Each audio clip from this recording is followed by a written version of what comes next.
गुढीपाडव्यानिमित्त आज राज्यामध्ये विविध शहरांमध्ये शोभायात्रा काढल्या जात आहेत। हिंदू नववर्ष स्वागताचा जल्लोष शोभायात्रांच्या माध्यमातून केला जातोय। डोंबिवली जिथे सालाबाद प्रमाणे शोभायात्रा काढण्यात आली आहे। ढोल ताशे लेझिम पथकांच्या तालावर हा सांस्कृतिक सोहळा साजरा होतोय। शहरातले अबाल वृद्ध या सोहळ्याला हजेरी लावतात। तर नागपूरमध्ये सुद्धा नवीन वर्षानिमित्त भव्य शोभायात्रेचं आयोजन करण्यात आलंय।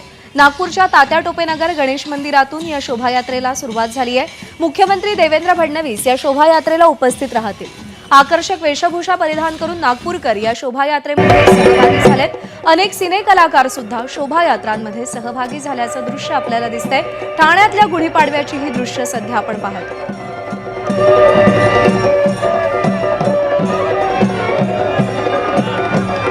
ही दोन दृश्य ठाण्यातल्या शोभायात्रेची आपण पाहतोय। दुसरीकडे वरळीमध्ये आदित्य ठाकरे स्थानिकांच्या गाठीभेटी घेतात। स्थानिक आमदार आहेत आदित्य ठाकरे तिथले आणि नवीन वर्षानिमित्त तिथल्या सर्वसामान्य लोकांची आदित्य ठाकरे भेट घेताना आपल्याला दिसतात।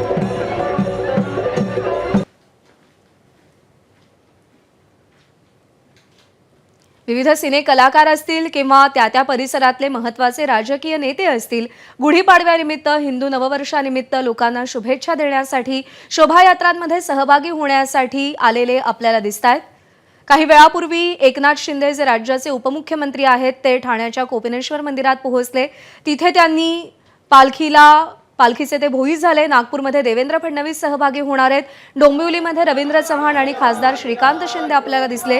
तर वरळीमध्ये सध्या आदित्य ठाकरे स्थानिकांच्या गाठीभेटी घेत आहेत।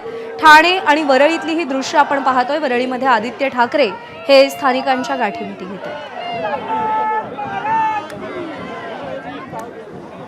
ठाण्याच्या शोभायात्रेमध्ये आपण आहोत आणि सगळ्यात महत्त्वाचा एक देखावा इथे आपण बघतोय। हा देखावा आहे शिवराज्याभिषेकाच्या संदर्भातला। छत्रपती शिवाजी महाराज या ठिकाणी आपल्याला दिसत आहेत आणि याच देखाव्यातून मराठी पाऊल पडते पुढे असा संदेश इथे देण्यात आलेला आहे। आणि हिंदू नववर्ष आहे, या हिंदू नववर्षाचा संदेश या मावळी मंडळ या संस्थेकडून इथे देण्यात आलेला आहे।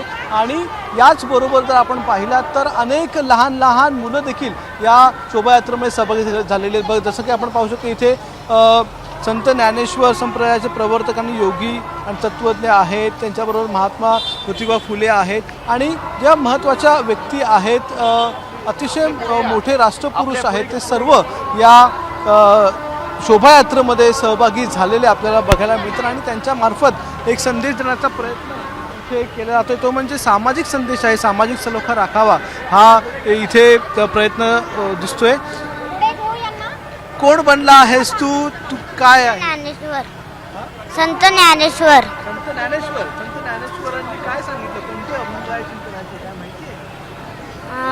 संत ज्ञानेश्वर। तू कोण बनलाय? मी महात्मा ज्योतिराव फुले बनलोय। अच्छा, तू कोण बनली? सावित्रीबाई फुले, आनंदीबाई जोशी, लता मंगेशकर।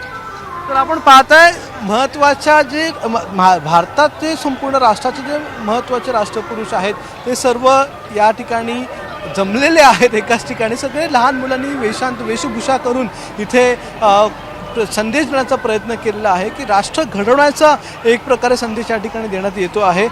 MSCIT जी संस्था आहे राज्य सरकारची, त्यांच्यामार्फत इथे MSCIT करा आणि कम्प्युटर सक्षम व्हा, सज्ञान व्हा असा संदेश देण्याचा प्रयत्न इथे केला गेलेला आहे। त्यानंतर जर आपण पुढे आलो तर पारसी कम्युनिटी इथे आहे, त्यांनी देखील इथे सहभाग घेतलेला आहे। TDRFचं पथक इथे आपण पाहताय जे वेगवेगळ्या माध्यमात वेगवेगळ्या आपत्तीच्या काळामध्ये TDRFचं पथक जे आहे ते त्या ठिकाणी रस्त्यावर उतरतं आणि स्वतःचा जीव धोक्यात घालून हे सगळे TDRFचे जे जवान आहेत ते सर्वांना वाचवण्याचं काम करतात।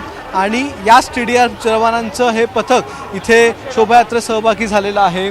की आजचा हा जो गुढीपाडवा आहे तो गुढीपाडवा ठाणेकरांसाठी, कोपिनेश्वरसाठी एक महत्त्वाचा गुढीपाडवा आहे।